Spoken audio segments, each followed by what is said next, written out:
Thank you అండి. Yes. Harish Shankar గారి మాటలు వినేద్దాం ఇప్పుడు. మీడియా మిత్రులందరికీ మరొకసారి కృతజ్ఞతలు. రెయిన్ మూలంగా ఒక 10 మినిట్స్ లేట్గా వచ్చాను. మామూలుగా ప్రీ రిలీజ్ ఈవెంట్లలో లాస్ట్కి హీరో మాట్లాడతారు, మీకు అందరికీ తెలుసు కదా. ఈ ఈవెంట్కి మా గణేష్ అన్న హీరో కాబట్టి ఆయన మేము లాస్ట్లో మాట్లాడమని చెప్పాను. అందుకే ఖచ్చితంగా ఒక చిన్న గబ్బర్ సింగ్ తర్వాత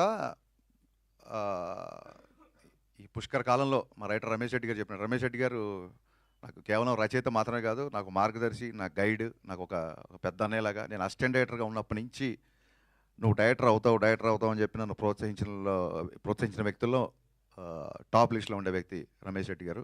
ఆయన వాళ్ళ రావడం చాలా ఆనందంగా ఉంది. ఈ cinema social media, internet, digital revolution వచ్చిన తర్వాత చాలా సినిమాలకి ఎక్కడెక్కడో కంట్రీస్, నార్వే నుంచి, ప్యారిస్ నుంచి, మిగతా సినిమాలకి టాక్ వస్తున్నప్పుడు నా మనసులో ఒక చిన్న వెళ్తూ ఉండేది. అబ్బా, సోషల్ మీడియా ఇంత పాపులారిటీ ఉన్నప్పుడు గబ్బర్ సింగ్ ఉంటే ఎంత బాగుండేది అనే ఒక చిన్న వెలితి ఉండేది. ఆ వెలితిని మా అన్న బండ్ల గణేష్, మా సత్యనారాయణ గారు ఇవాళ ఇంత హంగామాలో, ఇప్పుడు ఈ మీడియాలో ట్విట్టర్లో కానీ, ఇన్స్టాగ్రామ్లో కానీ, ఫేస్బుక్లో కానీ, నేను 2012లో ఏదైతే ఒక డిజిటల్ హంగామా మిస్ అయ్యానో ఆ హంగామా అంతా మళ్ళీ క్రియేట్ చేసి కొత్త ఉత్సాహాన్ని, కొత్త స్ఫూర్తిని ఇచ్చినందుకు వీళ్ళిద్దరికీ మనస్ఫూర్తిగా దండం పెట్టుకుంటున్నాను. గబ్బర్ సింగ్ చరిత్రలో ఉండిపోయే సినిమా కాదు, గబ్బర్ సింగ్ అంటేనే చరిత్ర, no doubt about it.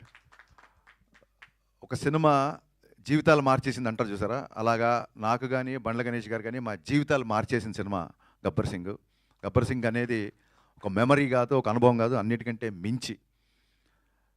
Gabbar Singh interval జరుగుతున్నప్పుడు ఒక వ్యక్తి కళ్ళమ్మ నీళ్ళు పెట్టుకుంటూ వచ్చి, పొద్దున 8:30కు వచ్చిన వ్యక్తి మధ్యాహ్నం 2 గంటలకి విపరీతమైన ఎండలో అలాగే నిలబడి చూస్తుంటే నేను అన్నాను, మంచిగా తాగు ఫస్ట్, లేదా భోజనం చేసి వెళ్ళు, కళ్యాణ్ గారికి కలవడం కుదరదు, ఫైట్ సీక్వెన్స్ జరుగుతుంది, అసలే ఎండ, చాలా హడావుడిగా ఉన్నాం మేము. అండ్ ఇంకోటి, ఇలా చదువులు కాలేజీలో వదిలేసి ఇలాగ షూటింగ్లు వెంబడి తిరగడం ఆయనకి ఇష్టం ఉండదు, మీరు కెరీర్ పాడు చేసుకోవద్దు అంటే, ఆయన నేను మైక్రోసాఫ్ట్లో సీనియర్ మేనేజర్ బాస్, నా శాలరీ ఒక 3 లక్షల పైనే అని చెప్పాడు. ఆ వ్యక్తి ఇవాళ స్టేజ్ మీద ఉన్న సతీష్ 2 చేతులు పట్టుకొని కళ్ళమ్మ నీళ్లు పెట్టుకుంటూ, అన్న ఒక్క హిట్ ఇవ్వన్నా, ఒక్క హిట్ ఇవ్వను 3 సార్లు అడిగాడు.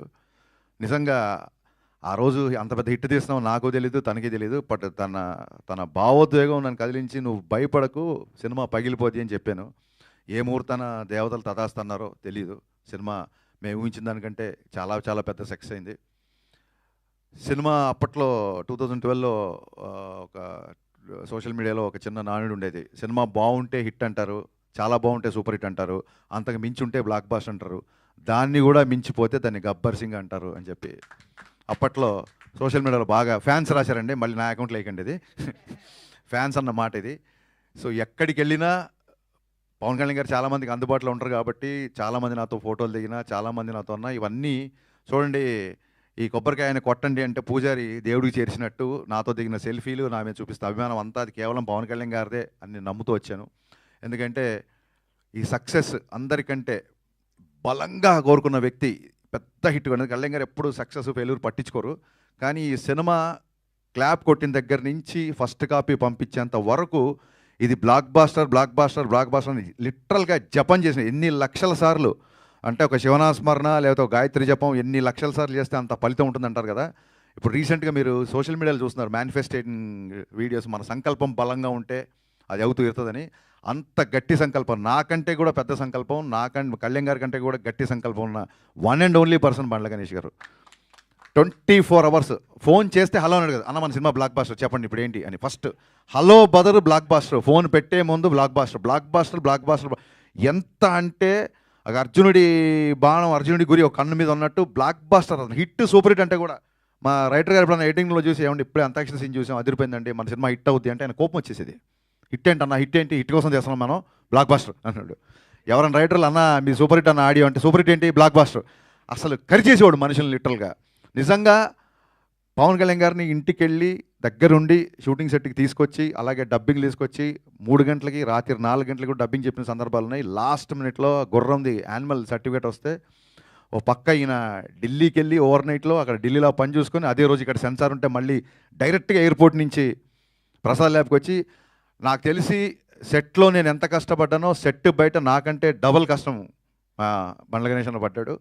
హీ డిజర్వ్స్ అనిపించింది. ఒక టైంలో ఈ వ్యక్తి ఇంత తపన పడుతున్నాడు కదా, నా కోసం కళ్యాణ్ గారి గురించే కాదు, బండ్ల గణేష్ గారి కోసం గబ్బర్ సింగ్ బ్లాక్ బాస్టర్ అవ్వాలి అన్న ఒక ఫీలింగ్ యూనిట్లు అందరిలో క్రియేట్ చేశాడు. అలాగే నేను చాలాసార్లు చెప్పినట్టు మా కెమెరామెన్ విన్సెంట్ గారు ఎక్స్ట్రాడినరీ సపోర్ట్ చేశారు. అలాగే on screen hero Pawan Kalyan గారు అయితే గబ్బర్ సింగ్ సక్సెస్లో అధిక భాగం, సింహభాగం అంటారు చూసారా, అది మా మ్యూజిక్ డైరెక్టర్ దేవిశ్రీ ప్రసాద్ గారికి మీరు చూశారు.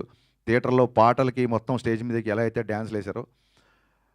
ఈ సినిమా ఇందాక మా రమేష్ రెడ్డి గారు అన్నట్టు పుష్కరాలు 12 సంవత్సరాలకు వస్తాయి.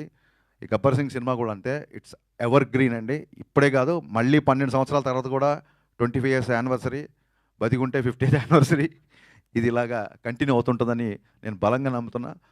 అండ్ ఈ సినిమా సక్సెస్ ఆయన ఎంత బలంగా కోరుకున్నారో, ఈ సక్సెస్ ఊహించిన మొదటి వ్యక్తి, ఈ సినిమా సక్సెస్ అవుతుంది ఊహించిన మొదటి వ్యక్తి పవన్ కళ్యాణ్ గారు. కరెక్ట్గా ఇంకొక 1 వీక్ రిలీజ్ అనగా డబ్బింగ్లో చిన్న చిన్న కరెక్షన్స్ ఏవో ఉంటే ఆ కరెక్షన్స్ చేసి ఆయన ఒక 2 సీన్లు చూపించమని 2 సీన్లు చూశారు. చూసి ఆయన డబ్బింగ్ రూమ్లో ఉన్నారు, నేను ఇంజనీర్ ఇటు పక్క ఉన్నాం, మధ్యలో గ్లాసు. ఆయన ఒకసారి హరీష్ నువ్వు లోపల రా అన్నారు. నేను లోపలికి వెళ్ళాను. లోపలికి వెళ్ళగానే నా ఫ్యాన్స్ చాలా రోజులు చేదెత్తి ఓరుకుంటున్నావు, అది ఇవ్వబోతున్నావు నువ్వు. ఈ సినిమా నువ్వు ఊహించిన సక్సెస్ అవుతుంది. ఈ సినిమా తర్వాత చాలా జాగ్రత్తగా ఉండు. నువ్వు మామూలుగా చాలా స్పీడ్గా ఉంటావు, బట్ అలాగే స్పీడ్గా ఉంటే ఈ సినిమా తర్వాత నువ్వు స్పీడ్గా ఉన్నావు అని నేను అపార్థం చేసుకునే అవకాశాలు చాలా ఉంటుంది. కాబట్టి నీ స్పీడ్ తగ్గించి చాలా జాగ్రత్తగా ఉండు. This is going to be A block buster అని చెప్పి షేక్ హ్యాండ్ ఇచ్చి ఆయన అక్కడి నుంచి వెళ్ళిపోయారు. ఆ తర్వాత మళ్ళీ సినిమా రోజు కానీ సినిమా తర్వాత కానీ ఆ తర్వాత సినిమా రోజు కానీ 4-5 రోజులకు 3 రోజులకు ఎప్పుడో కలిశారు.